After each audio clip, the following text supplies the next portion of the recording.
You know those meals that just feel like home? The kind of supper with rich gravy, tender chicken, and the smell of onions cooking in the pan? Well, today we're making an old fashioned chicken and gravy supper that's simple, hearty, and pure comfort food. Let's get started. So, the first thing we're going to do is add some butter to a pan over medium high heat. And of course, we just kind of let this melt down a little bit. I'm using cast iron. I always cook with cast now. I don't know why, but I just love it. And we're going to follow that up with a bit of oil just to stop that butter from burning. Season our chicken up with a little bit of salt, some of the old ground black pepper. You know me, I just love ground black pepper, so we can do a good dusting of this. A little bit of smoked paprika. And I always say get the smoked because it is much better than the regular. And a little bit of garlic powder. Then we are going to throw that chicken in skin side down and fry this up over medium-high heat until we get a nice sear on it and begins to cook through. While the old chicken is cooking away and searing in the background, I'm going to grab up the medium-sized onion and we'll just slice this up. And about this thickness right here is great, guys. And then what I'm going to do is just kind of slice this in half so we get half rings, something like that. That's about perfect because it's going to go into the gravy and we want this to chill through. I should mention here too, guys, that I'm using bone-in and skin-on chicken thighs. I'm using thighs because they have a little more flavor, and I find that the bone-in and skin-on add a bit more flavor too. But you can use whatever you like. You could use boneless, skinless. They dry out a little more, or you could use chicken legs, whatever you like. But thighs are, in my opinion, the best. And I got a feeling deep down in my bones that these are looking good. Yeah, this is exactly what we want, that nice brown sear on them. Let's look at that. Perfecto. So we'll give them a flip over and let them cook for a bit on the other side. Now, after a few minutes, guys, well, about 10 or 12 minutes, something like that, I think they are done. And I know chicken can be tricky, but you can usually tell by the bounce back. And I'm getting a bounce back on these. See, when I press in, the meat bounces back. And that's one way I tell if they're done. You can do the same thing on the tongs. But anyway, they are looking beautiful. So what I'm going to do is just pull them out, and we're going to set these on a plate to rest. But aren't these looking good? Oh my goodness. Now, in the same pan, my friends, you don't want to touch that. All kinds of great flavors happening. We're going to go in with those onions that we kind of half ringed up. And once again, over medium-high heat, we're just going to stir these around until they're lightly caramelized. Just look at this, changing color from that beautiful chicken we had in there. Now, the beauty of this recipe, it involves very few ingredients, and it is so fast and so good and so easy. You can have this made in, probably half an hour and relatively inexpensive. Some people tell me that, oh, Dave, you keep cooking ground beef recipes. They're so expensive.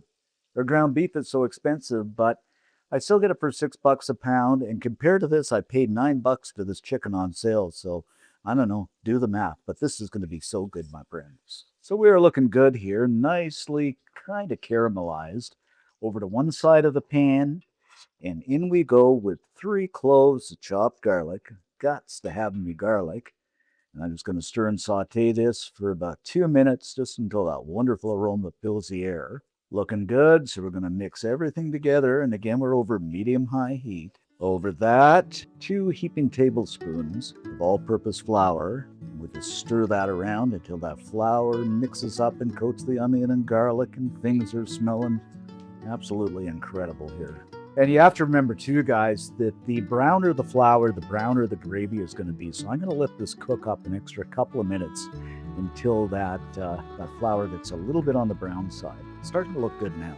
Okie dokie, we are looking pretty good here. So now pour in 2 cups of good rich chicken broth. Follow that up with a tablespoon of Worcestershire sauce. That's what somebody from the UK told me. Just call it Worcestershire sauce. I hope they're right. And this adds that depth of flavor, something like that. Then about 3/4, even a teaspoon of thyme. And believe it or not, my friends, another teaspoon of good old rosemary. The garden's growing. I'm going to have a fresh in the garden soon, but this is just dried. Something like that, and that's going to add some wonderful flavor to it. Give this a stir around, and we'll just let this simmer over medium heat for a couple of minutes until that gravy begins to thicken up. But just look at this. Isn't this looking great? And I dang near forgot, I'm going to throw in a little more pepper. Like I said, you know me, I am a pepper lover. But just look at this gravy. Oh my goodness. It even impressed myself. Now it is time, and you probably guessed it. We're going to grab up that chicken and place it back into that gravy. Something like this, strategically or not so strategically. And don't forget that wonderful, wonderful juice that's acquired while they've been resting. Grab up that spoon and pour some of that wonderful, wonderful gravy over top of the chicken. Oh. Now I'm just going to let this simmer away for another couple of minutes over low heat, just so that gravy gets a little bit thicker, but wow. And while that's simmering away, guys, the weather check. Again, it is still cool here. I bet you the best we've had is about 60 degrees, which is, I don't know, somewhere around 13 to 15 Celsius. I don't know what's going on, but let me know what the weather's like down your way. And you ask me, why, Dave, why do you always talk about the weather? Well, it's kind of interesting what's going on in the rest of the world. And plus, it's kind of a friendly social thing. You know, when you greet the neighbors, you say, "Hey, Mabel, how you doing? What's the weather like over there?" And she says, "You dang fool, I just live next door." But anyway, just let me know what's going on your way. And the last stage, my friends, I'm going to garnish this up with a bit of curly parsley. Oops, that's a bit too much. Just to give it that old restaurante look.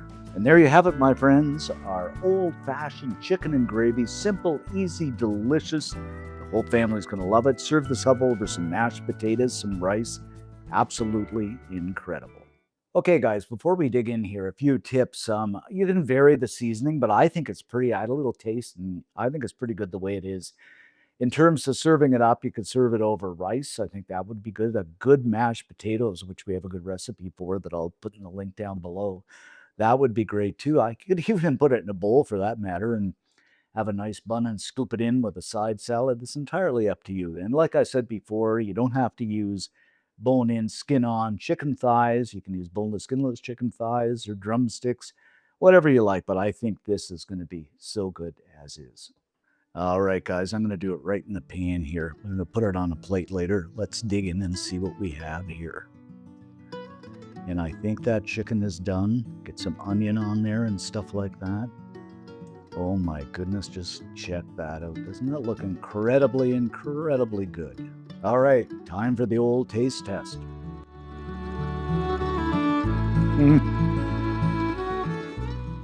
Without a word of a lie, guys, the gravy is thick. It's rich. It's so good you can taste that hint of rosemary and thyme in it, the onion. And the chicken is tender but done to perfection. You are going to love this. So good. Like I said, plate it up with some potatoes or rice or something like that, but definitely make it up. And if you do, leave us a comment. I love to read them, and I reply to every one of them.